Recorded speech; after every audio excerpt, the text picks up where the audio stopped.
उन्होंने टीवी पर देखा, लोग लाल कपड़े पहने बड़े बड़े फूलों के गुलदस्ते लेकर ग्रीटिंग खरीद रहे थे। पता नहीं अचानक उन्हें क्या हुआ कि उन्होंने अपना पर्स उठाया, घर की चाबियां ली और छड़ी उठाकर बाहर निकल गए।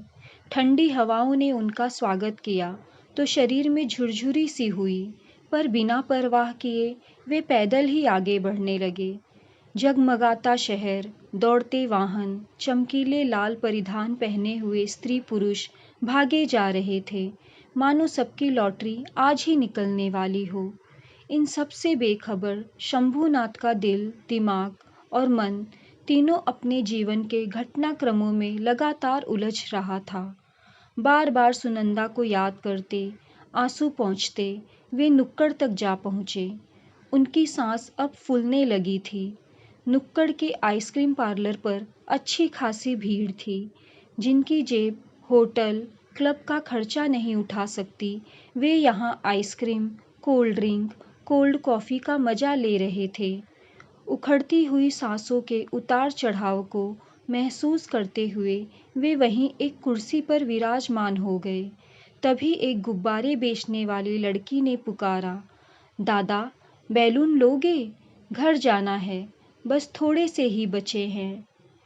शंभूनाथ ने देखा, लगभग 10-12 रंग बिरंगे गुब्बारे थे। गुब्बारे सुनंदा को भी खूब पसंद थे। जब बच्चे छोटे थे वो उनके साथ गुब्बारों से खूब खेलते हुए खुद भी बच्ची बन जाती थी। पर अभी वो बैलून लेकर क्या करे? बैलून बेचने वाले की आंखों की सच्चाई और मासूमियत उनका ध्यान खींच रही थी। सुनंदा जब भी बाहर निकलती 2-4 रुपए ज़रूरतमंदों में बांट देती थी।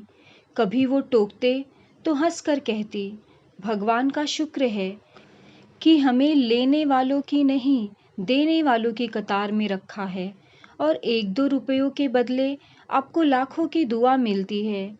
फिर इतना सा बचाकर हम कोई महल तो खड़ा नहीं कर पाएंगे।